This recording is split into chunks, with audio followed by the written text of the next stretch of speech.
যেমন আমরা সবাই জানি যে এটা রমজান মাস, কোরআন নাজিল হওয়ার মাস, এবং এই মাসে আমাদেরকে সিয়াম রাখতে বাধ্যতা করা হয়েছে। কারণ কোরআনে আল্লাহ সুবহানাহু ওয়া তাআলা বলেছেন, ফামান শাহিদা মিনকুমুশ শাহরা ফালিয়াসুম, যেই ব্যক্তি রমজান মাস পেয়ে যাবে তার উপরে সিয়াম রাখা অবধারিত, রাখতেই হবে। যদি সে অসুস্থ হয়, ফামান কানা মারিদান আও আলা সাফারিন ফাইদ্দাতুম মিন আইয়ামিন উখরা, তার উপর থেকে রমজানের সিয়াম মাফ করা হয় নাই, তবে ছাড় দেওয়া হয়েছে যে অসুস্থতার কারণে অথবা সফরে থাকার কারণে কষ্টে পতিত হওয়ার আশঙ্কা থাকলে তাকে সিয়াম ছাড়ার অনুমতি দেওয়া হয়েছে, যেটা সে পরবর্তী সময়ে সে পূর্ণ করে নেবে। এতটুকু আল্লাহর পক্ষ থেকে সহজ করা হয়েছে। তাই রমজান মাস আমাদের সিয়াম পালন করার মাস, এই কথাগুলো আমরা জানি, কিন্তু এই জানার পেছনে একটু গুরুত্বের সাথে যদি আপনি লক্ষ্য করেন তাহলে আরো বেশ কিছু জিনিস জানতে পারবেন। সেটা হচ্ছে এই, যেমন হজের মাসে হজ ফরজ, রমজান মাসে সিয়াম ফরজ। যেই ব্যক্তির সামর্থ্য আছে তার উপরে যাকাত ফরজ। তাহলে তিনটা জিনিস হচ্ছে তিনটা কন্ডিশনের উপরে। এক, শক্তি সামর্থ্যের সাথে হজ ফরজ, শুধু সামর্থ্যের সাথে যাকাত ফরজ, আর ওয়াক্তের সাথে রমজান মাসের সিয়াম ফরজ। কিন্তু আমরা মাঝে মাঝে এমন সময়ে থাকি যেই সময় সিয়ামের ওয়াক্ত থাকে না, যেমন রমজান মাস না, হজের মাসও না, আবার হজের মাস কিন্তু টাকা নাই, তার মানে হজ মাফ, টাকা নাই যাকাত মাফ। তার মানে অধিকাংশ মুসলিমদের মাত্র একটা জিনিস বাকি থাকে, সেটা হচ্ছে 5 ওয়াক্ত সালাত। তো যেই ব্যক্তি শুধু 5 ওয়াক্ত সালাত আদায় করে আল্লাহর প্রতি ঈমান আনার পর, রাসূলুল্লাহ সাল্লাল্লাহু আলাইহি ওয়াসাল্লামকে রাসূল হিসেবে মেনে নেওয়ার পরে যদি শুধু 5 ওয়াক্ত সালাত আদায় করে, তার উপরে যাকাতও ফরজ না, হজও না, রমজান মাস না, সাধারণ মাস, ধরেন শাওয়াল, জিলকাদ, জিলহজ, ওইসব মাস, তাহলে তার উপরে রমজানও ফরজ না, শুধুমাত্র একটা জিনিস বাকি থাকে, সেটা কি? 5 ওয়াক্ত সালাত। এই 5 ওয়াক্ত সালাত যেই ব্যক্তি আদায় করে, আপনি হলেন ইসলাম প্রতিষ্ঠাকারী বা ইসলাম কায়েমকারী, দিন প্রতিষ্ঠাকারী। দিন প্রতিষ্ঠাকারী হচ্ছেন আপনি, যেই ব্যক্তি শুধু সালাত আদায় করে। এই সালাত আদায়কারী ব্যক্তিরা যখন রমজান মাসে পৌঁছে যাবে, তখন আরেকটি রুকন তার জন্য উন্মুক্ত হয়ে যায়, সেটা হচ্ছে সিয়াম পালন করা। আর সিয়াম পালন করা থেমে যাবে অসুস্থ হলে, সেটা ভিন্ন সাবজেক্ট। তো ধরেন আমরা অসুস্থ না, তাহলে আমাদের উপরে ইসলামের আরেকটা রুকন পালন করা সময় চলে আসছে, সেটা হচ্ছে সিয়াম পালন করা। এখন আমরা যদি সালাত আদায় করি, আমরা যদি সিয়াম পালন করি, তাহলে আমাদের মর্যাদা কি? যেমনটা বলেছি, এটা হচ্ছে আল্লাহর দ্বীনকে প্রতিষ্ঠিত করা, মানে ইসলামকে প্রতিষ্ঠাকারী হলেন ওই ব্যক্তি যারা 5 ওয়াক্ত সালাত আদায় করে এবং রমজান মাসের সিয়াম পালন করে। এটা অনেক বড় দায়িত্ব। যদি কোনো ব্যক্তি এই কাজটা করে, অন্তত তার উপরে হজও ফরজ না, যাকাতও ফরজ না, যার সামর্থ্য নাই, এমন ব্যক্তিরা, আর যাদের যাকাত ফরজ হয়ে আছে, আপনাকে যাকাত দিতে হবে। এটা হচ্ছে ইসলামের আরেকটি রুকন। যার সম্ভব সে হজে যাবে, সেটা আরেকটা রুকন। আমরা অতদূর পর্যন্ত যাব না। এখন আপাতত ধরে নিই যাদের টাকা নাই, যাদের উপরে যাকাত ফরজ হয় নাই, আপনি ইসলামের একটা বেটার পয়েন্টে আছেন, মানে অনেকগুলো দায় দায়িত্ব থেকে আপনি মুক্ত। এখন শুধু আপনি রমজান মাসে যদি সালাত আদায় করেন আর রমজান মাসের সিয়াম রেখে নিতে পারেন, তাহলে আপনার মর্যাদা কি? এই মর্মে ইমাম বুখারী রাহিমাহুল্লাহ তিনি তার কিতাবুল জিহাদের মধ্যে একটা হাদিস এনেছেন, 56 নম্বর অধ্যায়। 56 নম্বর অধ্যায়ের একটা হাদিস, যা রাসূলুল্লাহ সাল্লাল্লাহু আলাইহি ওয়াসাল্লাম বলেছেন, সম্ভবত 2790 নম্বরে হাদিসটি রয়েছে। রমজান মাসের অধ্যায় 2790 হবে হাদিসটি রয়েছে।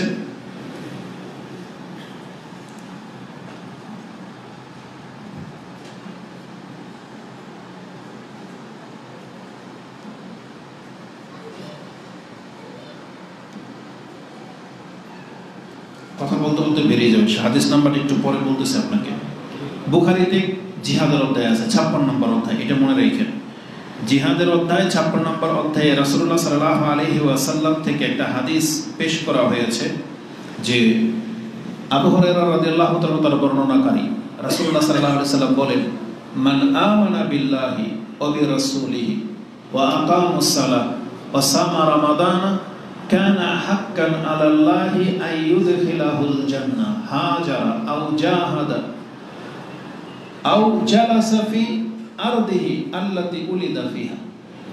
রাসূলুল্লাহ সাল্লাল্লাহু আলাইহি ওয়াসাল্লাম বলেন, যেই ব্যক্তি এই কথার সাক্ষ্য দেয় আল্লাহ ছাড়া সত্য কোনো মাবুদ নেই এবং মুহাম্মদ সাল্লাল্লাহু আলাইহি ওয়াসাল্লামের প্রতি ঈমান আনলো, তাহলে এই ব্যক্তির মর্যাদা হলো সে যদি 5 ওয়াক্ত সালাত আদায় করে আর রমজান মাসে যদি সিয়াম রেখে নেয়, তাহলে এই ব্যক্তির মর্যাদা হলো এ যেই জায়গাতে বড় হয়েছে, যেই জায়গাতেই সে আছে, ওই জায়গাতে যদি মরে যায়, সে কোনোদিন হিজরত করে নাই অথবা সে কোনো জিহাদে অংশ নেয় নাই, তার এলাকা ছেড়ে সে কোথাও যায়নি, আর ওখানে সে যদি মরে যায়, তাহলে সে 5 ওয়াক্ত নামাজ এবং রমজান মাসের সিয়াম আদায় করার কারণে এটা আল্লাহর উপরে হক হয়ে যাবে, আল্লাহ তাকে জান্নাত দিবেই দিবে।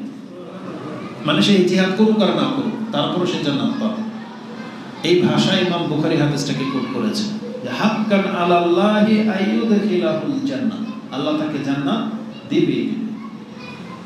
এবং আমাদের মা বোনদের জন্য, মহিলাদের জন্য কি আছে? মুসনাদে আহমদে এই হাদিস কোট করা হয়েছে যে যে কোনো মহিলা ইজা সাল্লাত খামসাহা ওয়া সামাত শাহরাহা ওয়া হাফিজাত ফারজাহা ওয়া আতাত বালাহা আও যাওজাহা কিলা লাহা উদখুলিল জান্নাহ মিন আইয়ি আবওয়াবিন সামানিয়াতা শাহ। যে মহিলা 5 ওয়াক্ত সালাত আদায় করে, রমজান মাস উপস্থিত হলে সিয়াম পালন করবে এবং লজ্জাস্থানের হেফাজত করবে, স্বামী থাকলে স্বামীর আনুগত্য করবে, এই কাজগুলো যারা করে তাকে বলা হবে কিয়ামতের মাঠে জান্নাতের 8 দরজার যে কোনো একটা দিয়ে তোমার পছন্দ হয় তুমি ঢোকো, যে কোনো দরজা দিয়ে তাকে অনুমতি দিয়ে দেওয়া হবে। মূলত এই সম্মানটা হচ্ছে সিদ্দিকিনদের সম্মান। কার সম্মান? সিদ্দিকিনদের সম্মান।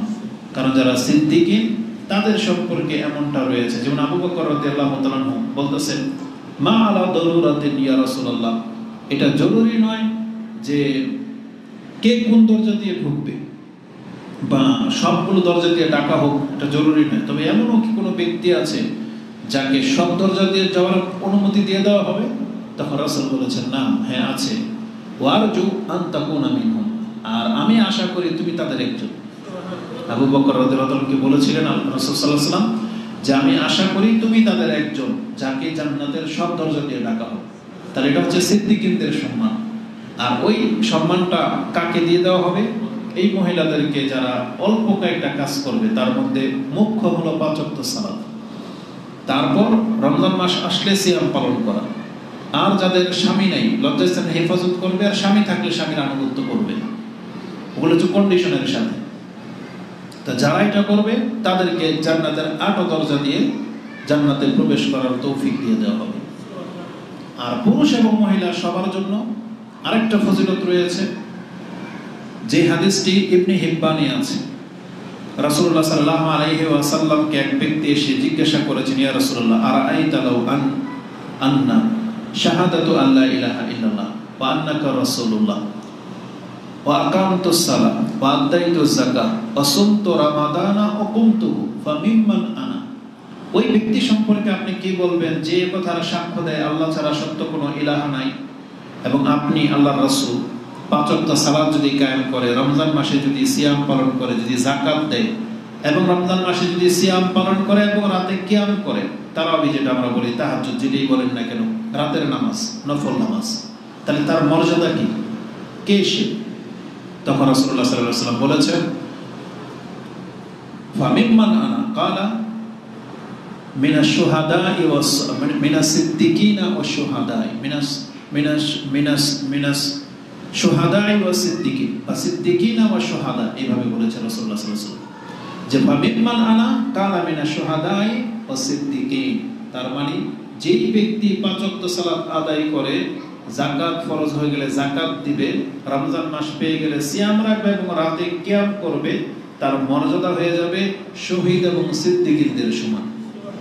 যেমন আবু বকর, ওমর, তারা কি শহীদ এবং সিদ্দিক। সিদ্দিক হচ্ছেন আবু বকর রাদিয়াল্লাহু তাআলা আনহু, আর শুহাদা শহীদের মধ্যে আছেন ওমর, শহীদের মধ্যে আছেন ওসমান, শহীদের মধ্যে আছেন আলী রাদিয়াল্লাহু তাআলা আনহু আজমাইন।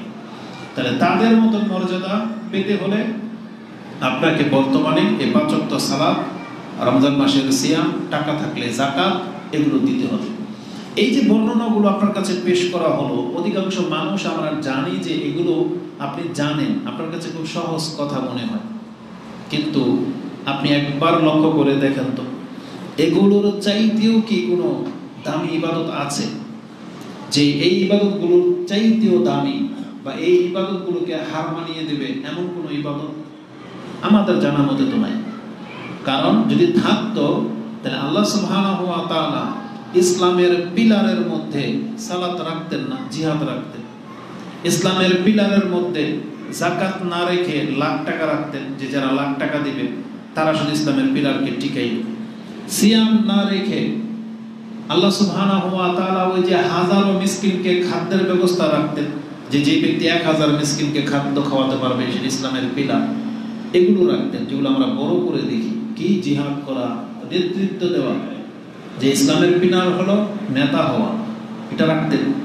কিন্তু আল্লাহ সুবহানাহু ওয়া তাআলা এমন সাধারণ কিছু আমল রেখেছেন আপনার কাছে হালকা মনে হচ্ছে, কিন্তু আল্লাহর কাছে এগুলো সবচেয়ে দামি। মানে পৃথিবীর ইতিহাসে মানে এই বান্দা বন্দেগীর মাঝে নামাজের চাইতে শ্রেষ্ঠ কোনো ইবাদত নাই, সিয়ামের চাইতে উপকার আর কোনো ইবাদত নাই, যাকাতের চাইতে আল্লাহকে সন্তুষ্ট করে দেওয়ার মতো করে আর কোনো দান নাই। যাকাত দিলে আল্লাহ সন্তুষ্ট হয়ে যান।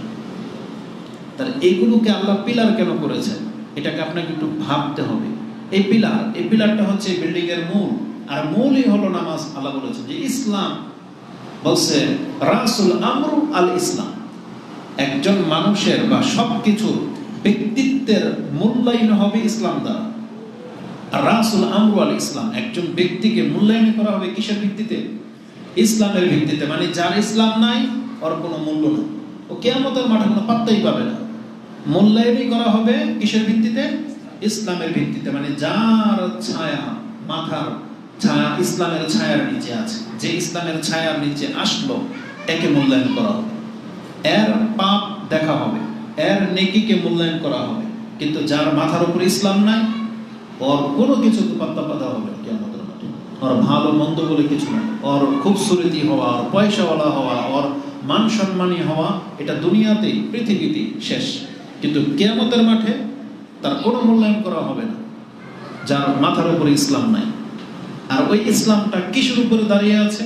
রাসূল বলেছেন ওয়া আমুদুহু আস-সালাহ, আর সেই ইসলামের চূড়াটা মানে পিলারটা হচ্ছে সালাত। ওয়া জিরওয়াতা সানামিহি আল জিহাদ, আর ওই ছাদের উপরের চূড়া যেটা ওটা হলো জিহাদ। মানে ওখানে সবাই উঠতে পারে না, আর সবার ওঠার কাজও না, তবে যে উঠতে পারবে, যার প্রয়োজন সে উঠবে, আর উঠতে পারলে সেই কামিয়াব। ওটা হচ্ছে চূড়া বলা হয়েছে। যেমন ছাদটি একটা ডান্ডা থাকে না, এই ডান্ডাটা হলো যেটা আপনার হাতে ধরে আছেন, এটা হচ্ছে সালাত। যার এটা নাই তার এই ছাতার কোনো মূল্য নেই। এই ছাতাটা মূল্যায়ন হচ্ছে ডান্ডার উপরে, আর এই ছায়া যেটা আপনাকে রোদ বৃষ্টি ঝড় থেকে রক্ষা করে এটা হচ্ছে ইসলাম। তার মানে ইসলাম আমাদেরকে সব রকমের কল্যাণ এনে দেবে। ওই ইসলাম যার নাই তার ওই ডান্ডা শুধু আছে, কাপড় ছাড়া ছাতা, ছিদ্রি বা কোনো কিছু। যেইভাবে আপনি উদাহরণ নেন না কেন, আমি জাস্ট আপনাকে বোঝাতে চেয়েছি একজন মুসলিমকে ইসলামকে মূল্যায়ন করতেই হবে, ইসলাম ছাড়া তার কোনো গতি নেই। এই কথাটা আপনি হয়তো মেনে নিয়েছেন, এনে যারা আছেন সবাই মেনে নিয়েছেন বিষয়টা, কিন্তু এটা অন্তরে গেঁথে নিতে হবে। এটা আপনি গেঁথে নিলে কি হবে, অন্যকে এভাবে আপনি বুঝাইতে পারবেন যে ইসলাম ছাড়া। কারণ যার অন্তরে যেই জিনিসটা বেশি করে গেঁথে যায়, যেটা সে অনুভব করতে পারে, সেটা অন্যকে বোঝাইতে সহজ হয়। আপনার নিজের ইমানে যদি লড়বড়ে থাকে, আপনি যদি ইহুদি নাসারাদেরকে দেখে যদি ধোঁকা খেয়ে যান, যেমন অনেক অধম রয়েছে তারা বলে আল্লাহ তো হিন্দুকে আল্লাহই বানিয়েছে, ইহুদি খ্রিস্টানদেরকে তো আল্লাহই সৃষ্টি করছে, তাহলে এই ব্যক্তি বুঝে নাই যে ইসলাম কি জিনিস। এই ব্যক্তি বোঝে না, কারণ এ শুধু বাপদাদার সূত্রে জন্মটা তার হয়ে গেছে। ও যদি হিন্দুর ঘরে জন্মাইতো, ও কোনোদিন খুঁজতো না, হইলে আল্লাহকে খুঁজতো না, জীবনে খুঁজবে না, ওইভাবেই বড় হইতো, এইভাবেই কাজ কাম নিয়ে ব্যস্ত থাকতো। এই জন্য শুধু মুসলিমের ঘরে জন্ম হয়ে গেছেন বিদায় যে আপনি ইসলামটাকে রিয়েলাইজ করবেন তা না, ব্যক্তিত্বভাবে আপনাকে ইসলাম নিয়ে ভাবতে হবে যে ইসলামটা আসলে কি। কোরআন আল্লাহ কি বলেছেন জানেন? ওয়া রাদিতু লাকুম আল ইসলাম দীনা, আমি আল্লাহ যদি তোমার উপরে সন্তুষ্ট হই, তাহলে জেনে নাও এটা কেবল ইসলামের কারণে তোমার উপরে আমি সন্তুষ্ট হব।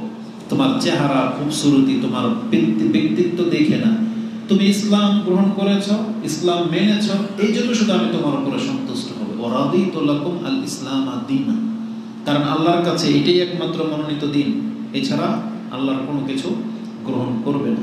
তো রাসুল আমরু আল ইসলাম বলা হয়েছে, সবকিছুর মূলে হলো ইসলাম। ও আমদুহু আস-সালাহ, আর তার পিলারটা হচ্ছে নামাজ। এখানে যদি অন্য কিছু নিয়ে আসা হয়নি, কেন? ওই যে আগেই বলেছি, যার টাকা নাই যাকাত নাই, যার হজের সময় আসে নাই হজ নাই, রমজান মাস আসে নাই সিয়াম নাই, বাকি থাকে কি? শুধু সালাত। একজন ব্যক্তির সাথে তার প্রতিদিনের যে ইবাদত জড়িত সেটা হচ্ছে সালাত। সেটা রমজান মাস আসলেও সালাত, হজের মাস আসলেও সালাত, হজের নাই রমজান নাই তারপরেও সালাত, প্রতিদিন সালাত। এই জন্য ওই একটা পিলারকে সালাত বলা হয়েছে। এটা নষ্ট হয়ে গেলে আর কিছু বাকি থাকে না।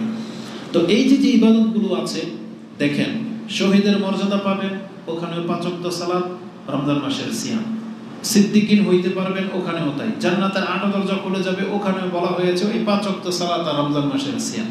তার মানে এই ইবাদতগুলোর চাইতে যদি অন্য কোনো দামি ইবাদত থাকতো, আর কি ইবাদত? যেমন আপনারা অধিকাংশ মানুষ আছেন সিয়ামকে গুরুত্ব দেন না, ইফতারিকে গুরুত্ব দেন। মনে হচ্ছে যে ইফতারের সময় মতো করতে না বসলে কত বড় মহাপাপ হয়ে যায়।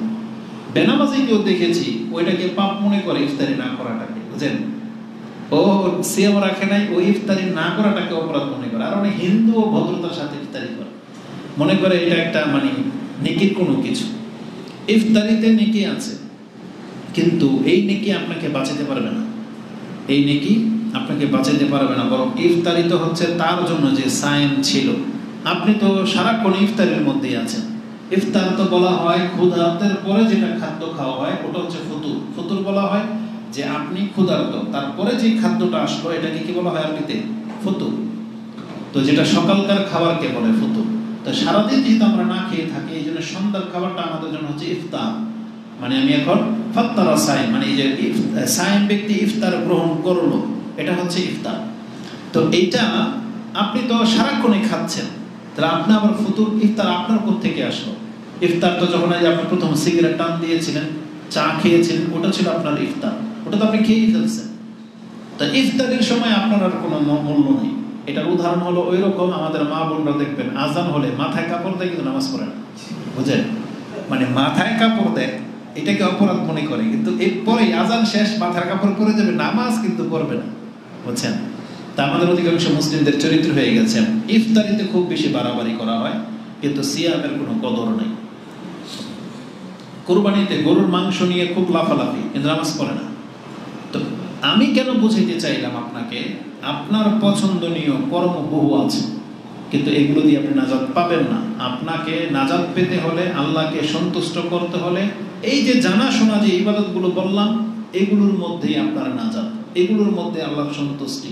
কিন্তু জীবন ভরে তো শুনে আসতেছেন নামাজ পড়ো, সিয়াম রাখো, যাকাত দাও, জীবন ভরে শুনতেছেন, সব সময়ের এই আমল, এই জন্য আপনার কাছে হালকা মনে হচ্ছে, কিন্তু একবারও ভাবেন নাই এই ইবাদত ছাড়াও যদি নাজাতের কোনো পথ থাকতো, তাহলে আল্লাহ আমাদেরকে সেটাই বলতেন। রাসূল সেটাই করতেন, কিন্তু রাসূল নিজে মেনে নিয়েছেন যে নামাজ পড়া ছাড়া আমার নাজাতের মুক্তির কোনো রাস্তা নাই, রমজান মাসের সিয়াম পালন করা ছাড়া আমার নাজাতের কোনো রাস্তা নাই। এই জন্য রাসূলুল্লাহ সাল্লাল্লাহু আলাইহি সাল্লাম জীবনের শেষ মুহূর্তেও সালাত আদায় করেছেন।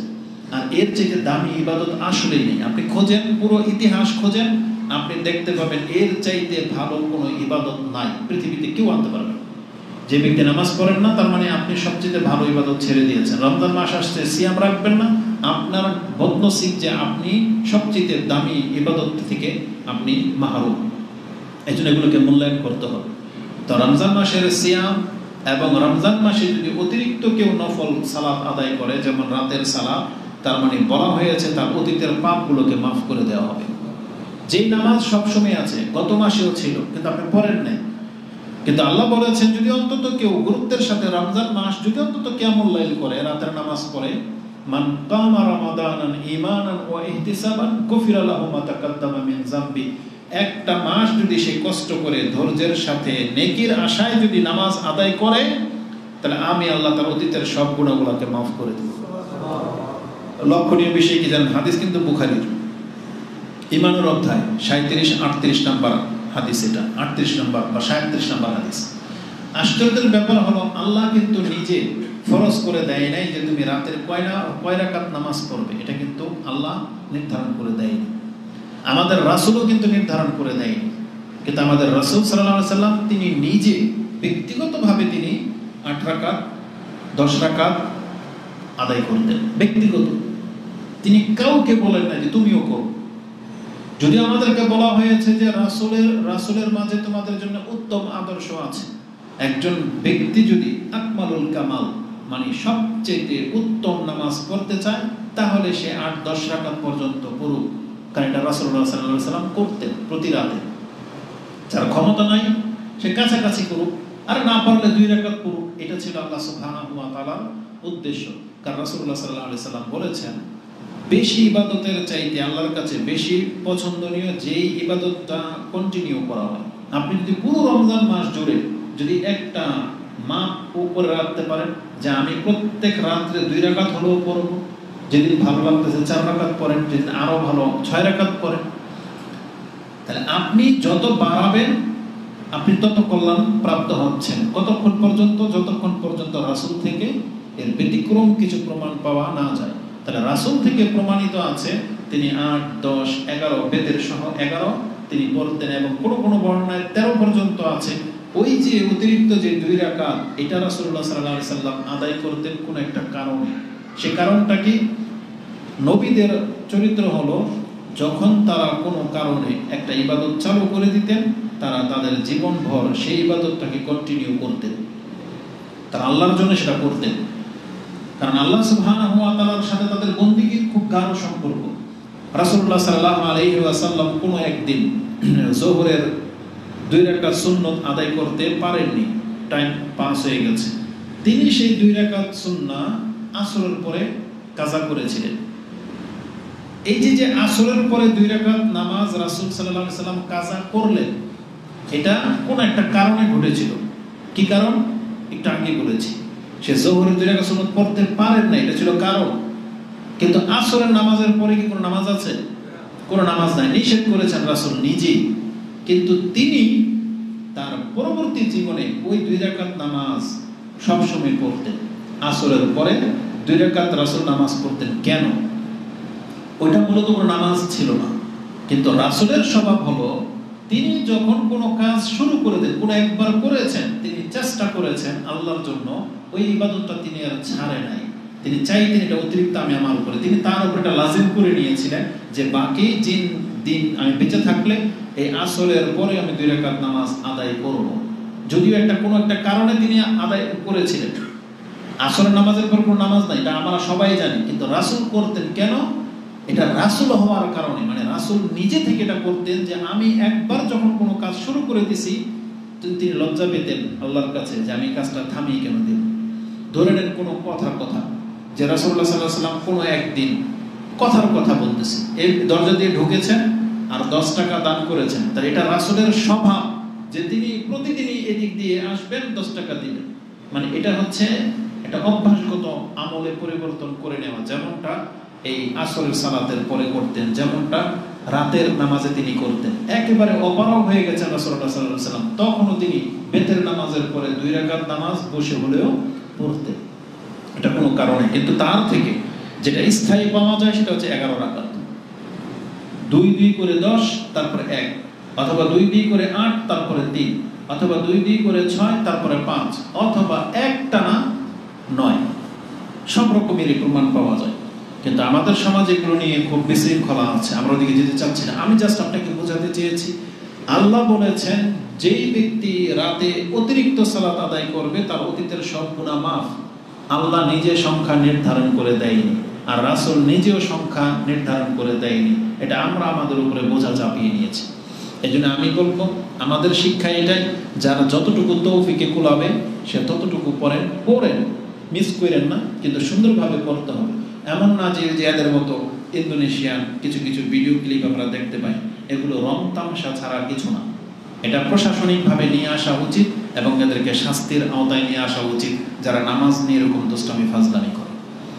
যে রুকু সেজদা, রাসূল কি বলেছেন, রুকু সেজদা যেই ব্যক্তি ঠিক করে করবে তার সাথে আল্লাহর ওয়াদা যে আল্লাহ তাকে ক্ষমা করে দিবেন, তাকে জান্নাত দিবেন। যার রুকু সেজদা ঠিক হবে না তার সাথে আল্লাহর কোনো ওয়াদা নেই, এটা জেনে নেন। এই মর্মে স্পষ্ট হাদিস আছে, আবু দাউদে আছে, ইবনে মাজাতে আছে, যে আল্লাহর সাথে একটা ওয়াদা আছে, যেই ব্যক্তি 5 ওয়াক্ত নামাজকে হেফাজত করবে, বেরুকুইহিন্না ও সুজুদিহিন্না, তার রুকু সেজদাকেও ঠিক করে করবে, আল্লাহর সাথে তার একটা ওয়াদা যে আল্লাহ তাকে ক্ষমা করে জান্নাত দিয়ে দিবেন, এটা ওয়াদা আল্লাহ। আর যেই ব্যক্তি নামাজ পড়েন কিন্তু হেফাজত করেন না, আপনার সাথে আল্লাহর কোনো ওয়াদা নাই। তো এই ইবাদতগুলো হচ্ছে দামি ইবাদত। একটা হাদিস বলে দিয়ে এটাকে এখানে ক্লোজ করে দেব, সেটা হচ্ছে রাসূল বলেছেন যে আল্লাহ আমাদেরকে জানিয়েছেন, মান আদা লিওয়ালিয়ান ফাকাদ আযানতুহু বিল হারব। এই হাদিসটা সম্ভবত বুখারীতে কিতাবুর রিকাকে আছে 6502 নম্বরে বুখারীতে সম্ভবত আছে হাদিসটি, যে আল্লাহ বলেছেন আমার ওলির সাথে যদি কেউ বিদ্বেষ রাখে আমি তার সাথে জিহাদের ঘোষণা করলাম, যুদ্ধের ঘোষণা করলাম। আর আমার ওলি কে হবে, ওমা ইয়াতাকাররাবু ইলাইয়া আবদি বিশাইইন আহাব্বু ইলাইয়া মিম্মা ইফতারাতু আলাইহি। আমি আল্লাহ, আমাকে সন্তুষ্ট করার জন্য তুমি যা কিছু করো না কেন বান্দা, আমি পছন্দ করি যেটা আমি তোমার উপরে ফরজ করেছি। মানে আল্লাহ নিজে আমাদের উপরে যেটা ফরজ করেছেন আল্লাহর কাছে শুধু ওটাই পছন্দনীয়। আপনি আপনার পক্ষ থেকে কোনো কিছু ফরজ করে নিলে ওটা আল্লাহর কোনো দায় ভার নেই। যেটা আগেই বলেছি, আপনি সিয়াম আল্লাহ ফরজ করেছেন, কিন্তু আপনি সিয়াম না রেখে ইফতারি করাটাকে ফরজ করে নিয়েছেন, যে অন্যকে আমি ইফতারি খাওয়াবো, ইফতারিতে আমি পার্টি করবো, এটা আপনি ফরজ করে নিয়েছেন, লাখ টাকা খরচ করে ফেলতেছেন, অথচ আল্লাহ আপনার উপর এটা ফরজ করেনি। আপনার উপরে কি ফরজ ছিল? সিয়াম ফরজ ছিল। এই জন্য যারা নেতৃস্থানীয় ব্যক্তি, পয়সাওয়ালা ব্যবসায়ী, দেখবেন এরা সিয়াম রাখে না, এরা মাস করে ইফতারি খাওয়ায়। এই ইফতারি করাতে আপনি নাজাত পাবেন না, জেনে নেন, কারণ আপনার ফরজ ইবাদত আপনি মিসিং আছে। এইটাই আপনাকে আল্লাহ সন্তুষ্ট করে দিতে পারতো, কিন্তু আপনি সেটা করলেন না। এই জন্য আমরা অধিকাংশ মানুষ মজা লাগার ভিত্তিতে ইবাদত করি, অথচ নাজাতের ভিত্তিতে করা উচিত ছিল। তাই রমজান মাসকে আপনি কদর করবেন। এই রমজান মাসে সালাত আদায় করা বাধ্যতামূলক এবং রমজান মাসের সিয়াম পালন করা আমাদের বাধ্যতামূলক। সিয়াম শুধু রাখলেই চলবে না, সিয়াম রাখার পেছনে মূল আল্লাহ যেটা বলেছেন আপনাকে সেটা অর্জন করতে হবে। গত খুতবায় এই বিষয়টাই তুলে ধরেছিলাম। আল্লাহ কিন্তু চাইলে বলতে পারতেন যে যারা সিয়াম পালন করবে তারা জান্নাত, আল্লাহ বলতে পারতেন, কিন্তু বলেনি। কারণ সিয়াম পালন করলে সরাসরি কিন্তু জান্নাতের কথা আছে। একটু আগেই তো হাদিস বললাম বুখারীতে, যে কানা হাক্কান আলাল্লাহি আইয়ুদখিলাহুল জান্নাহ, যে ব্যক্তি 5 ওয়াক্ত নামাজ পড়ে রমজান মাসের সিয়াম রাখে, এটা আল্লাহর উপরে হক যে আল্লাহ তাকে জান্নাত দিবেই দিবে, এটা আল্লাহর ওয়াদা। এবং আল্লাহ সুবহানাহু ওয়া তাআলা নিজেই কি করেছেন, জান্নাতের দরজা রেখেছেন। ইন্না ফিল জান্নাতি সামানিয়াতা আবওয়াব, নিশ্চয়ই জান্নাতের 8টা দরজা আছে। ওয়া মিনহা বাবুন ইউসাম্মুর রাইয়ান লা ইয়াদখুলুহু ইল্লা আসাইমুন, ওই দরজা দিয়ে শুধুমাত্র সিয়াম পালনকারী ব্যক্তি ছাড়া আর কেউ ঢুকতে পারবে না। তাহলে সিয়াম রাখলে আপনি সরাসরি জান্নাতের সুসংবাদ পাচ্ছেন। কিন্তু আল্লাহ কিন্তু কোরআনে এটা বলেন নাই। আল্লাহ বলেছেন কুতিবা আলাইকুমুস সিয়াম কামা কুতিবা আলাল্লাযিনা মিন ক্বাবলিকুম লাআল্লাকুম তাত্তাকুন, আমি তোমাদের উপরে সিয়াম ফরজ করেছি যাতে করে তোমরা মুত্তাকি হতে পারো, মুত্তাকি পরহেজগার হতে পারো, আল্লাহ ভীরু হতে পারো। এটা কেন বললেন আল্লাহ? তার মানে বোঝা যাচ্ছে যে শুধু সিয়াম রেখে নিলেই জান্নাত পাওয়া যাবে না। সিয়াম রেখে আপনাকে মুত্তাকির পর্যায়ে আসতে হবে, আর মুত্তাকিদের জন্য আল্লাহ জান্নাতকে প্রস্তুত করে রেখেছেন।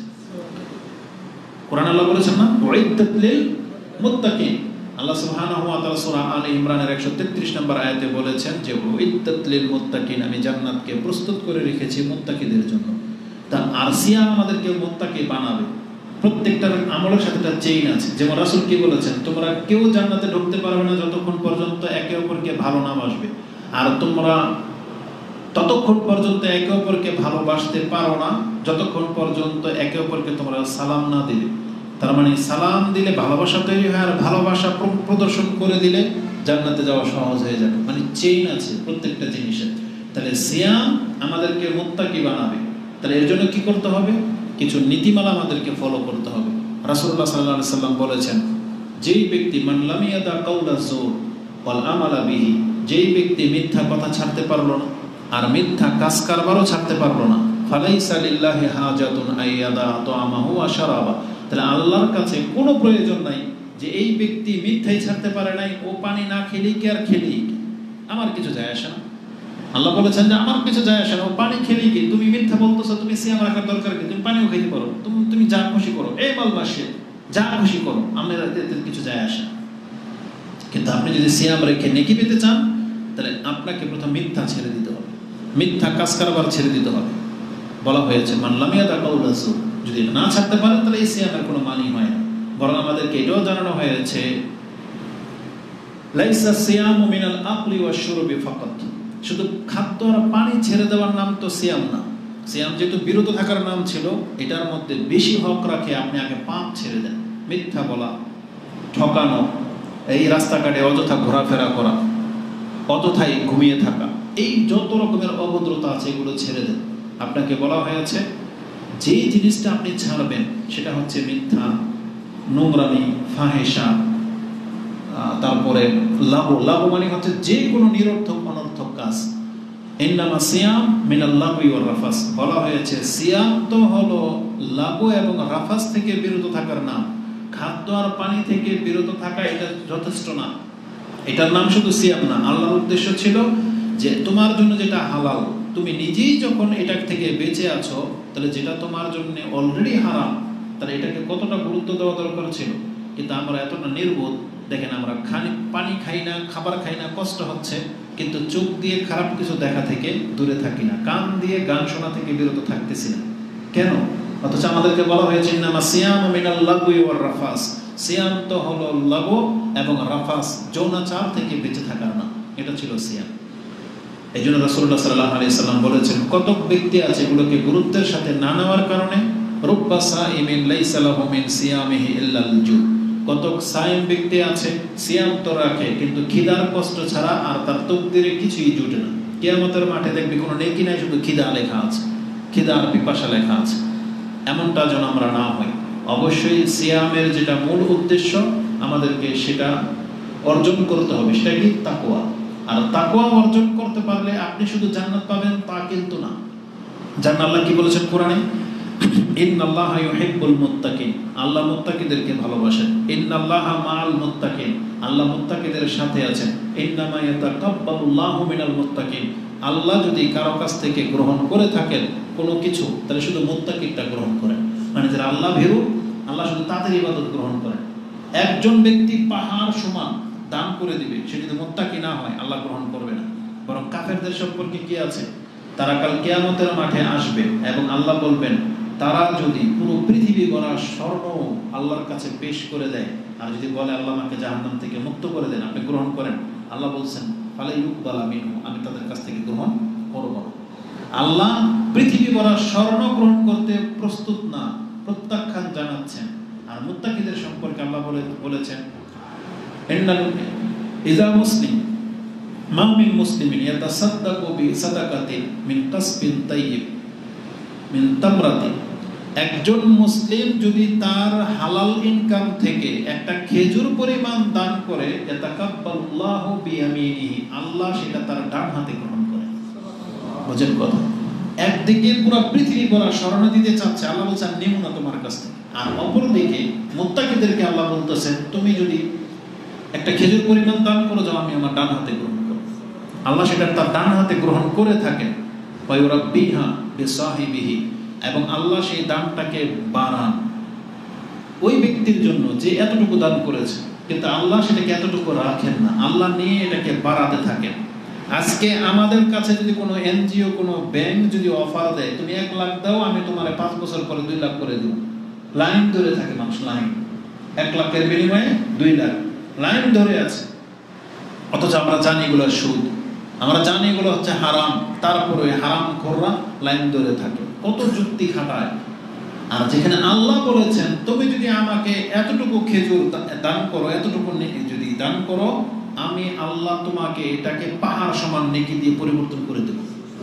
কিন্তু তারপর আমাদের কলিজা নরম হয় না, তারপর আমাদের দানের আত্মাটা সংকীর্ণ হয়ে আছে। কেন? কারণ ওই যে ব্যাংক যে ওয়াদা করে, আপনি ঠিকই 5 বছর পরে 2 লাখ টাকা পান, দেখতে পেলেন, কিন্তু আল্লাহ সুবহানাহু ওয়া তাআলা যে আপনাকে দিবেন এটা তো অনেক পরের ব্যাপার, তাই না? দেখেন না, সেই জন্য ঈমান হয় না। কিন্তু আল্লাহ সুবহানাহু ওয়া তাআলা ঈমানটাকে বাড়ানোর জন্য কি করেছেন জানেন? যে তোমরা এতটা নির্বুদ্ধিতার সাথে কিভাবে চলো, আল্লাহর ওয়াদার যে সত্য কিভাবে তোমাদেরকে দেখাইতাম। তখন আল্লাহ একটা এক্সাম্পল দিয়েছে। যারা কৃষি কাজের সাথে জড়িত বা সবাই জানে, আমি জানি এখানে যারা ধান চাষ করেন নাই তারাও বুঝেন যে কিভাবে রোপণ করতে হয়। আমরা যে ধান পাই, আম গাছ লাগান, কয়টা বিচি ফেলতে হয়? একটা। এটা গাছ হয়, তারপর আপনি প্রতি বছর আম খাচ্ছেন, তাই না? বিচি কিন্তু একটা ছিল। তো ধান, সরিষা যেটাই আপনি রোপণ করেন না কেন, একটা একটা দানা থেকে এক একটা গাছ জন্মায়। আল্লাহ সুবহানাহু ওয়া তাআলা বলেছেন যে দেখো তো তোমাদের সাথে আমি যে আচরণটা করি এটা কি মেনে নাও কিনা। এটা মেনে নিলে দান করার ক্ষেত্রে তোমার অন্তর আবার মানে না কেন? আল্লাহ বলেছেন মাসালুল লাযিনা ইউনফিকুনা আমওয়ালাহুম ফি সাবিলিল্লাহ কামাসালি হাব্বা আনবাতাত সাবআ সানাবিলা ফি কুল্লি সুমবুলাতিন মিআতু হাব্বা আল্লাহু ইউদাইফু লিমান ইয়াশা আল্লাহু ওয়াসিউন আলিম। এটা সূরা বাকারাতে আছে। সূরা বাকারাতে 260 নম্বর আয়াতের পরে পাবেন, 61 অথবা 63 এর মধ্যে আছে। আল্লাহ বলেছেন যেই ব্যক্তি আল্লাহর রাস্তায় দান করে তার উদাহরণ হচ্ছে কামাসালি হাব্বা, সে একটা দানা যেমন জমিনে ফেললো, আর একটা দানা জমিনে পড়লে কি হয়? আমবাতাত সাবআ সানাবিলা, ওই একটা দান থেকে 7টা শীষওয়ালা গাছ গজায়, দানের শীষ। দেখবেন যে কোনটার মধ্যে 10টা, কোনটার মধ্যে 50টা শীষ, এরকম মোটা একটা শীষ ওঠে। ওখানে কিন্তু একটা দান না, ওখানে কয়েকটা দান একসাথে পড়াতে ওই শীষগুলো গজাইছে। কিন্তু আল্লাহ বলতেছেন মূলত একটা দান থেকে 7টা গাছ গজায়। আমবাতাত সাবআ সানাবিলা, একটা দানের গাছ বেরো, তার মধ্যে 7টা ছোপ্পা। দানের ছোপ্পা হয় না, দেখবেন ছোপ্পা লতের মতো ঝুলতেছে। তা আল্লাহ বলেছেন আমবাতাত সাবআ সানাবিলা ফি কুল্লি সুমবুলাতিন মিআতু হাব্বা, আর প্রত্যেকটা শীষের মধ্যে 100টা করে ধান জন্মে। তাহলে একটা দানা, একটা ধান থেকে একটা গাছ জন্মাইলো, 7টা শীষ বিশিষ্ট, আর প্রত্যেকটা শীষে আল্লাহ 100টা করে ধান দিলেন। তার মানে উদাহরণটা কেমন হইল? আপনি জমিনে কয়টা দানা ফেলছেন? একটা। পেলেন কয়টা? 700 দানা। 700 দানা, তাই না? নাইলে কেউ 500 পান, কেউ 100 পান, কেউ 1000ও পায়। কারণ যারা ধানের ছোপ্পা বেশি ভালো, হাইব্রিড বলে, সে 1000 ধান পাচ্ছে একটা দানে। তার মানে 1 মনে কয় মন? 7 মন। 1 মনে কেউ 10 মন পায়, তার মানে 1 মন দান ছিটালেন আপনি জমিনে, ঘরে তুললেন 7 মন, ঘরে তুললেন 10 মন, নাকি 700 মন? 1 মনে কয় মন? 700 মন। তাহলে 700 মন, তাহলে 100 মন তো উঠা। আল্লাহ বলতেছেন বান্দা তোমার আকল কি তোমার ঠিকানাই নাই? তোমার চোখের সামনে আমি আল্লাহ দুনিয়াতে এটা ঘটাই দিলাম। আমি আল্লাহ যদি 1 মন ধানে তোমাকে 700 মন দিতে পারি, তাহলে তোমার 1 টাকায় আমি 7 টাকা কেন দেব? তুমি 100 টাকায় 700 টাকা কেন পাইবা না? এই চিন্তা কেন তোমার? তুমি একে ফেলে দেখো। আর বাস্তবিক অর্থে ধান হতে 6 মাস সময় লাগে, তাই না? 6 মাস পরে আপনি পাচ্ছেন। কিন্তু অনেক সময় দেখা যায় টাকা পয়সা দিয়ে আপনি 5 বছর হয়ে গেল এখন পর্যন্ত পান নাই। এই জন্যই হচ্ছে আমাদের ধোঁকা খেয়ে যাবে।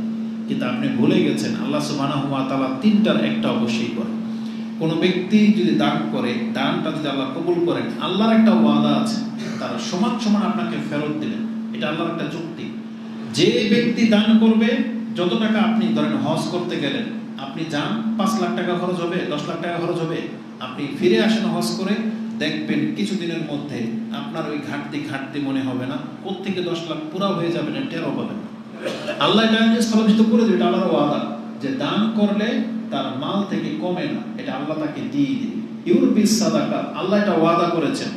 ইয়ামহুল্লাহুর রিবা ওয়া ইউরবিস সাদাকা, আল্লাহ কিন্তু রিবার বদলায় ব্যবসা আনতে পারতেন, যে আমি সুদকে নিশ্চিহ্ন করে দিই, ব্যবসাকে বরকত দিয়ে দিই। আল্লাহ এটা বলতে পারতেন, কিন্তু আল্লাহ ওখানে ব্যবসার কথা আনেন নাই, দানের কথা আনছেন। আল্লাহ বলছেন ইউরবিস সাদাকা, আর আল্লাহ সাদকাকে বৃদ্ধি করে থাকেন। বাস্তবিক আপনি যে হজ উমরা করেন, দেখবেন 1 লাখ 2 লাখ খরচ হয়ে গেছে, কিন্তু আল্লাহ আপনাকে এর আগের বছর আসতেই আপনার সেই ঘাটতি আল্লাহ পুরো করে দিচ্ছেন, কিন্তু আপনি টের পাচ্ছেন। উপরন্তু আপনি দেখেন তো, যারা আল্লাহ সুবহানাহু ওয়া তাআলার বান্দা, বিপদ-আপদ তাদেরও হয়, কিন্তু মানুষ হিসেবে আমাদের সবারই সুখ দুঃখ বা বিপদ-আপদ লেগেই থাকে।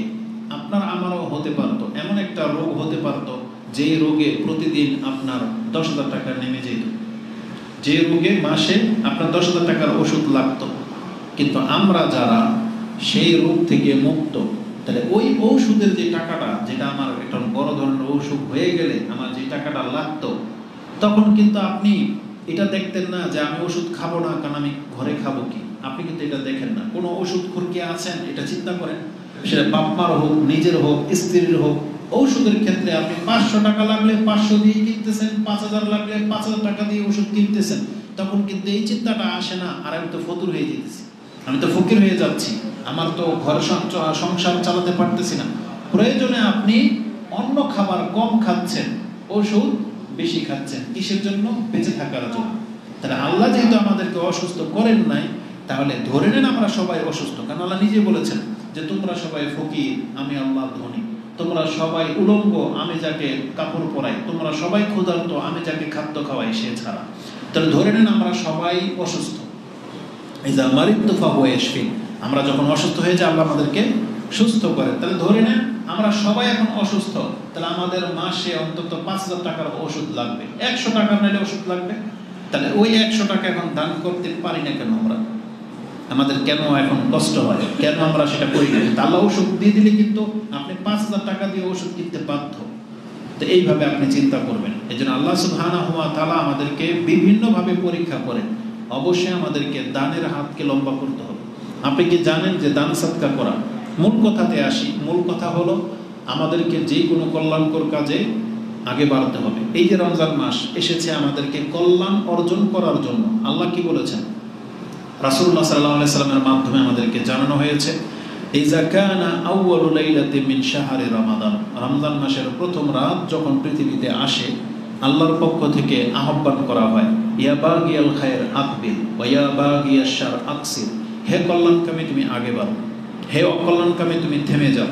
এটা বলা হয়, এটা হাদিস তিরমিজিতে প্রথম সিয়ামের প্রথম হাদিস, যেটা 682 আপনি পেয়ে যাবেন। তাতে আছে যে কল্যাণকামী তুমি আগে বাড়ো। তো এখন আপনাকে আমাকে দেখতে হবে আমাদের কল্যাণ কিসে আছে। তা আমাদের কল্যাণের মধ্যে সবচেয়ে প্রথম কাজ 5 ওয়াক্ত নামাজ।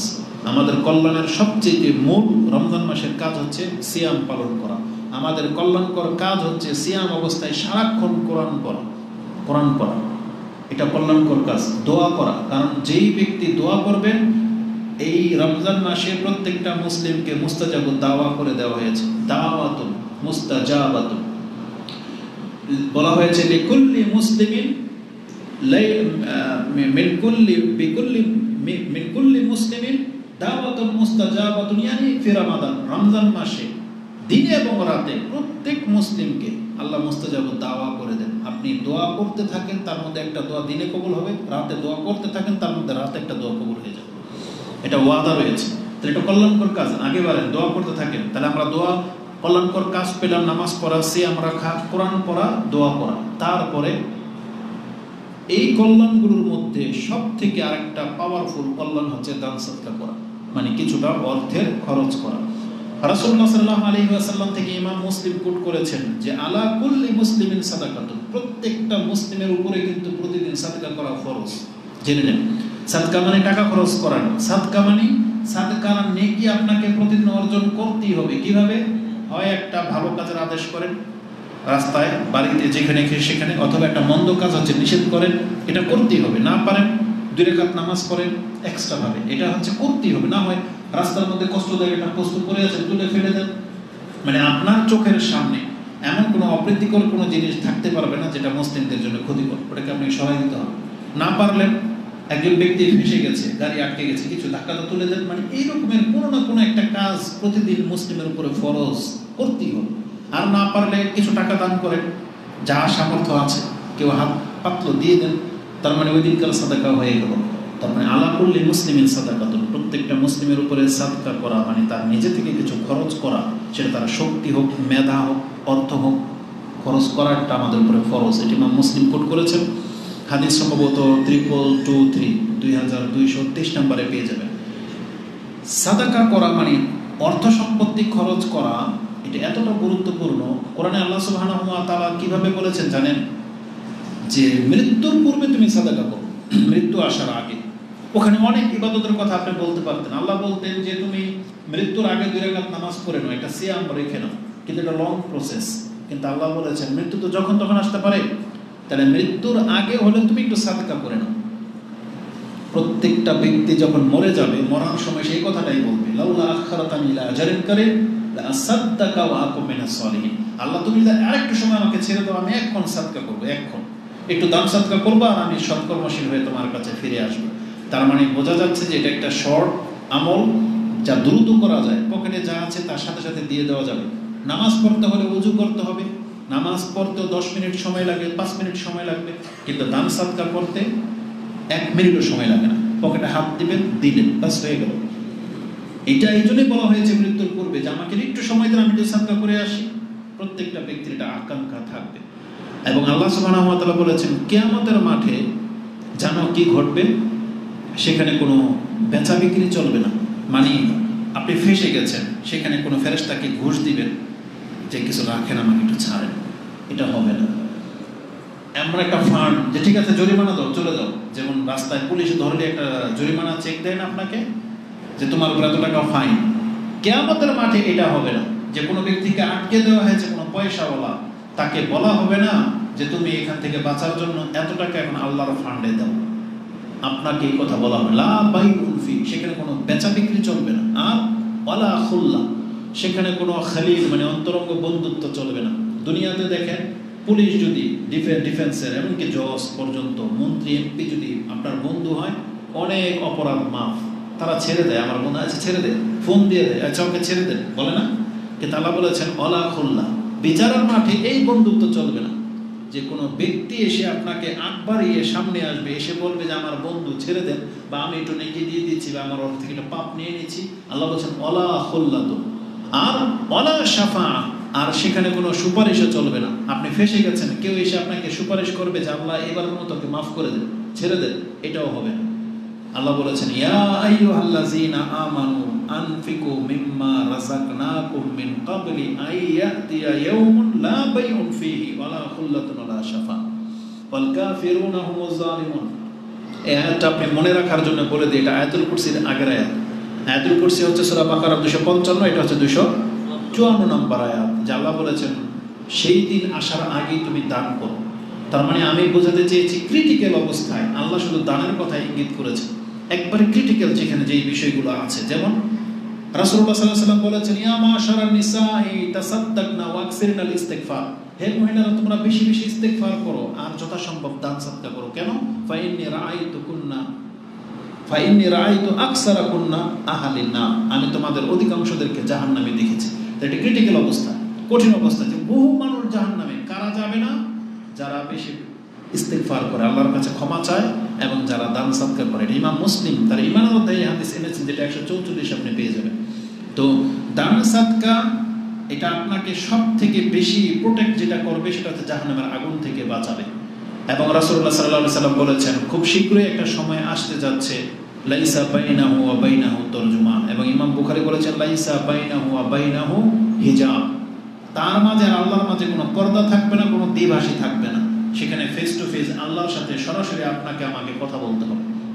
এবং আল্লাহ বলবে আলাম উরসিল ইলাইকা রাসূলান, আমি কি তোমার কাছে রাসূল পাঠাইনি? আলাম উতিয়া মালান, আমি কি তোমাকে সম্পদ দেইনি? আল্লাহ বলবে ব্যক্তিকে। তার মানে আল্লাহ কি বুঝাতে চাইলেন? যে তোমাকে আমি সম্পদ দিয়েছিলাম, আর সম্পদকে তুমি কি কাজে লাগাইবা এই কথা কি আমি রাসূলদের মাধ্যমে জানাইনি? তা রাসূলকে তোমার এই কথা বলে নাই যে দান সাদকা করতে হইতো, ভালো কাজে ব্যবহার করতে হইতো, তুমি এটা করো নাই? ওই সময়ে রাসূল বলেছেন সে তার ডান দিকে তাকাবে, ফালা ইয়ারা ইল্লান নার, সে জাহান্নামের আগুন ছাড়া আর কিছু দেখতে পাবে না। এবং সে বাম দিকে তাকাবে, ফালা ইয়ারা ইল্লান নার, সে মানে সে দেখতে পাবে যে আল্লাহ তাকে এমন জায়গায় রেখে কথা বলতেছেন যে তার চারদিকে আগুন। রাসূল বলেছেন ওই জায়গায় থেকে কেউ যদি মুক্ত হতে চায়, তাহলে সে যেন নিজের জন্য একটা খেজুর পরিমাণ সমর্থ থাকলেও যেন ওটা দান করে দিয়ে ওই জায়গা থেকে মুক্তির টিকিট কিনে নেয়। তার মানে দুনিয়াতে আপনি এতটুকুর মালিক দিয়ে দিলেন, তার মানে আপনি পাশ হয়ে গেলেন যে ওই জায়গা থেকে আপনাকে মুক্ত করে দেওয়া হবে। ওই জায়গা থেকে যে তাহলে ফামানিস্তাতা আইয়াস্তাতিরা মিনান নার, যেই ব্যক্তির পক্ষে সম্ভব ওই জাহান্নামের আগুন থেকে নিজেকে এখন মুক্ত করে নেই, কারণ সে তাকে তো জাহান্নামের উপর দান করে দেওয়া হয়েছে। আর এখান থেকে মুক্ত হবে কিসের ভিত্তিতে? চেহারার ভিত্তিতে না, ওটা কোনো রূপের ভিত্তিতে বা অর্থ সম্পত্তির ভিত্তিতে না, বলছেন ফামান ইস্তাতা মিনকুম আইয়াস্তাতিরা মিনান নার ওয়ালাউ বিশিক্কি তামরাতিন, তার কাছে এতটুকু দান করার মতো আজকে তৌফিক রয়েছে, তার রাসূল বলেছেন তাহলে এতটুকুই যেন সে দান করে।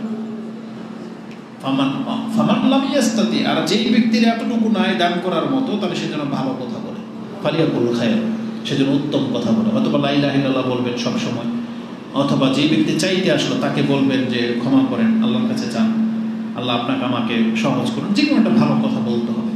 তালা কুলিহা রাসূলুল্লাহ সাল্লাল্লাহু আলাইহি সাল্লাম আমাদেরকে বলেছেন, এবং আল্লাহ বলেছেন ক্রিটিক্যাল পরিস্থিতিতে যদি তুমি পড়তে না চাও তাহলে দান সাদকা করো। রাসূল বলেছেন আস-সাদাকাতু তুতফিউল খাতিয়া কামা ইউতফিউ আল মাউন নার, পানি ঢেলে দিলে আগুন যেভাবে নিভে যায়, সাদাকা করলে ওই পাপের উপরে এইভাবে পানি ঢেলে দেওয়ার মতো পাপ নিভে যাবে, মানে পাপ মুছে যাবে।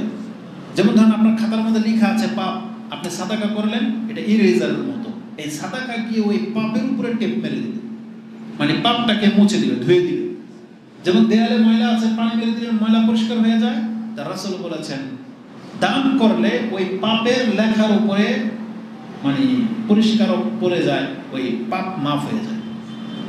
যেমন আগুন নিভে যায় পানি পেলে, তেমনি সাদাকা করলে পাপ মিটে যায়। এটা রাসূলুল্লাহ সাল্লাল্লাহু আলাইহি ওয়াসাল্লাম বলেছেন, যেটা ইমাম তিরমিজি তিনি তার কিতাবের 2616 নম্বরে হাদিসটা পেয়ে যাবেন ইমানের অধ্যায়। তো দান সাদকা সম্পর্কে বহু কথা আছে। কোরআনে আল্লাহ সুবহানাহু ওয়া তাআলা সূরা আলে ইমরানের 92 নম্বর আয়াতে বলেছেন লান তানালুল বিররা হাত্তা তুনফিকু মিম্মা তুহিব্বুন ওয়া মা তুনফিকু মিন শাইইন ফা ইন্নাল্লাহা বিহি আলিম। তোমরা যে কে কি খরচ করবে এটা আল্লাহ খুব ভালো করেই জানে, তবে জেনে নাও তোমার পছন্দনীয় জিনিস থেকে যদি তুমি খরচ না করো, দান না করো, তাহলে কোনোদিন তুমি জান্নাতের ধার প্রান্ত পর্যন্ত আসতে পারবে না। জান্নাতে দাওয়াত ঢোকা তো দূরের কথা, বলছে তুমি জান্নাতের নাগাল পর্যন্ত পৌঁছতে পারবে না যদি তোমার অপছন্দনীয় জিনিস থেকে তুমি আল্লাহর রাস্তায় দান না করো। তা মানুষ পছন্দ করে টাকা পয়সা, ভালো খাদ্য, ভালো কিছু, এখান থেকে কিছু কিছু আপনাকে দান করতে হবে, যেটা আমাদের জন্য কল্যাণ বয়ে নিয়ে আসবে। দান করার কিছু উপকারী জায়গা আছে, যেটা আল্লাহ বলেছেন তুমি কল্যাণকর কাজে আগে বাড়ো। তো যে কাজে কল্যাণ রয়েছে আমাদেরকে দানগুলো সেই কাজে বেশি করা জরুরি। যেমন কল্যাণকর কাজের মধ্যে বর্তমানে আমরা যেটা দেখতে পাচ্ছি, কোরআন এবং সুন্নাহর দাওয়াত প্রচার প্রসার কাজে ব্যবহার করা, এটা সবচেয়ে বেশি কল্যাণকর এখন বর্তমানে। কারণ যেখানে ফিতনা বেশি, যেখানে খরাফাত বেশি, যেখানে শিরক বিদআত বেশি, সেই অঞ্চলে হকের দাওয়াত প্রচার করার ক্ষেত্রে আপনি আপনার অর্থ, আপনি আপনার শ্রম, আপনি আপনার সম্পত্তি খরচ করবেন, এটা বেশি হক রাখি, এটা বেশি হক রাখি। কারণ আমরা যারা দাওয়াত পেয়ে গেছি, ওই যে আমরা ইসলামিক সেন্টারের বিরিয়ানি খাওয়িয়ে যে দাওয়াত দিত না, তাহলে প্রত্যেক সপ্তাহে যে দুপুরের খাবার ব্যবস্থা করতো, এটাতে একটা ব্যয় আছে, খরচ আছে। কিন্তু এই খরচের বিনিময়ে তারা কি প্রাপ্ত হয়েছে জানেন? আমাদের মতো হাজারো মানুষের চরিত্রকে চেঞ্জ করে দেওয়া হয়েছে। তাদের যদি এই সিস্টেম না থাকতো, তাহলে আমাদের মতন ব্যক্তিরা হেদায়েত আমরা হয়তো পেতাম না।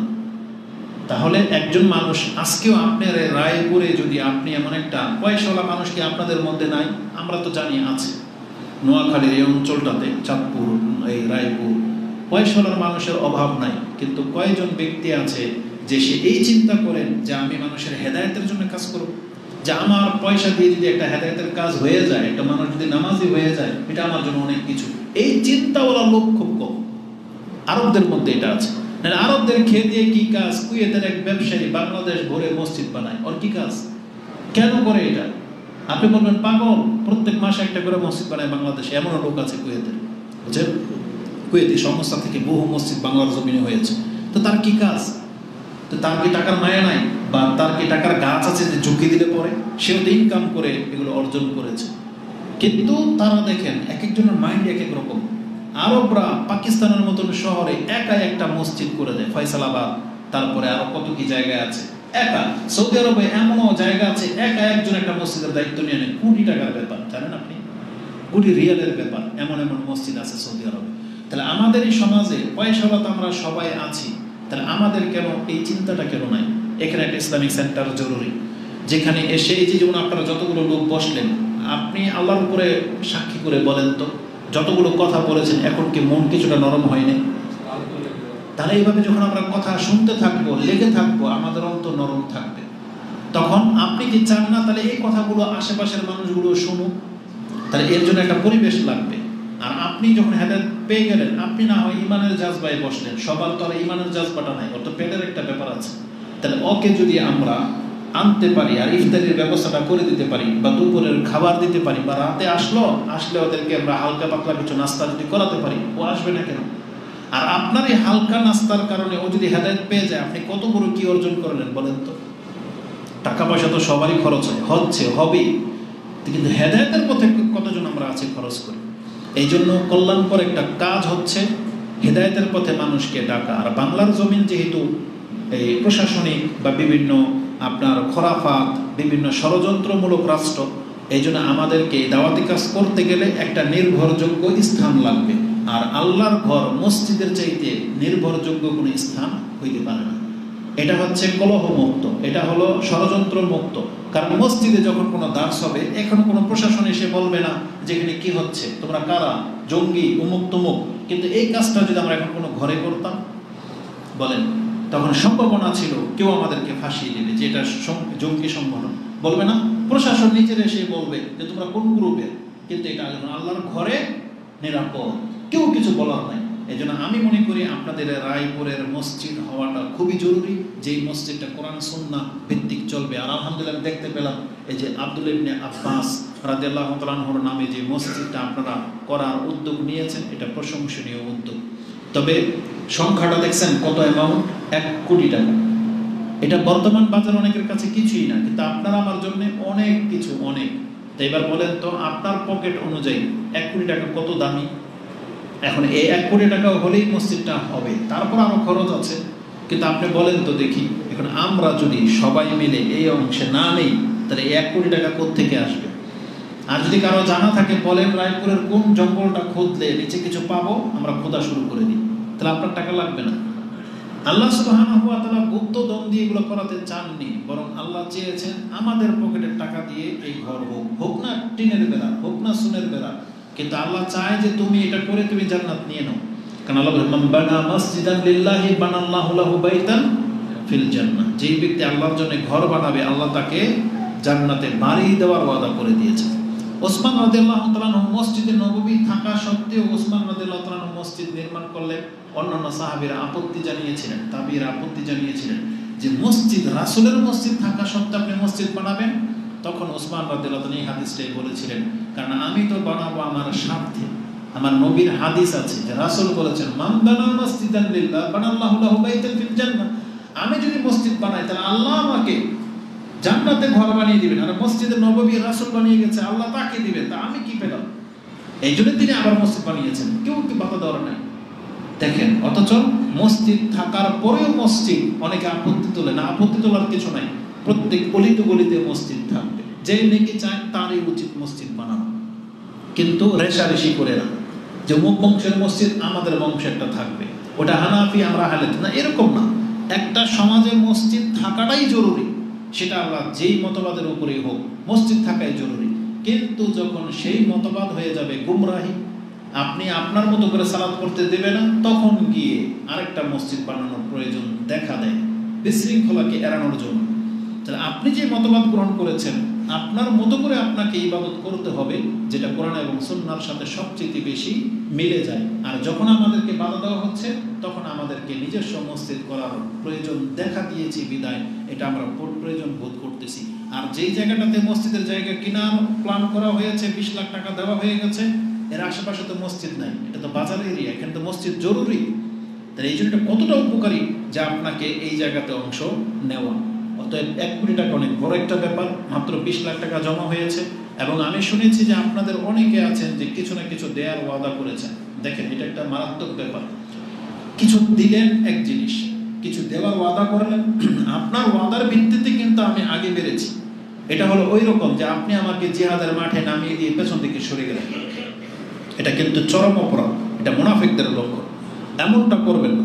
যে যেটা দেওয়ার ওয়াদা করবেন চিন্তা ভাবনা করে করবেন, আর যখন করেছেন দিয়ে দিন। এখন অপেক্ষা কেন? এই জন্য আমরা আমাদের মুসলিম ভাইদেরকে বলবো, যারা যে কাজের ওয়াদা করেছেন আপনি দিয়ে দিন।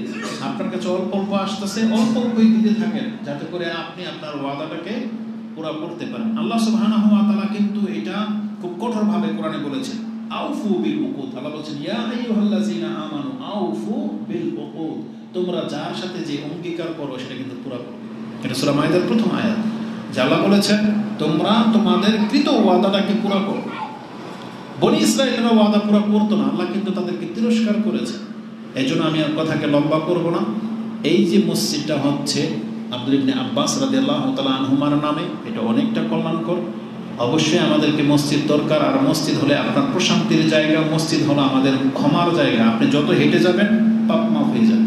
এই জন্য মসজিদের নেকির ক্ষেত্রে বিকল্প কোনো ঘর নাই পৃথিবীতে, মসজিদ হচ্ছে এটা। তো যে আল্লাহ যেহেতু বলেছে যে ইয়া বাগিয়াল খায়র আকবিল, তুমি আগে বাড়ো কল্যাণের কাজে, তাহলে আমাদের সবাইকে কল্যাণকর কাজে, যেহেতু আমরা সিয়াম রেখেছি, যেহেতু আমরা কিয়ামুল লাইল করি, আমরা যদি দান সাদকাও করি, তাহলে এই মাসে সব রকমের ইবাদত আমাদের মধ্যে জমা আমরা করে নিতে পারলাম। অতএব আল্লাহর কাছে আমরা দোয়া করি, আল্লাহ তুমি আমাদেরকে, আমাদের এই মুসলিম ভাইদেরকে কবুল করো, আমাদের ইবাদতগুলোকে আল্লাহ তুমি কবুল করো, আমাদেরকে সব রকমের কল্যাণকর কাজে অংশ নেওয়ার তৌফিক দান করো, এবং এর বিনিময়ে আল্লাহ তুমি আমাদের পাপগুলোকে মাফ করে দাও এবং আমাদেরকে জান্নাতের সুউচ্চ স্থান দান করো। আমিন রাব্বাল আলামিন। সুবহানাকাল্লাহুম্মা রাব্বানা ওয়া বিহামদিকা আশহাদু আল্লা ইলাহা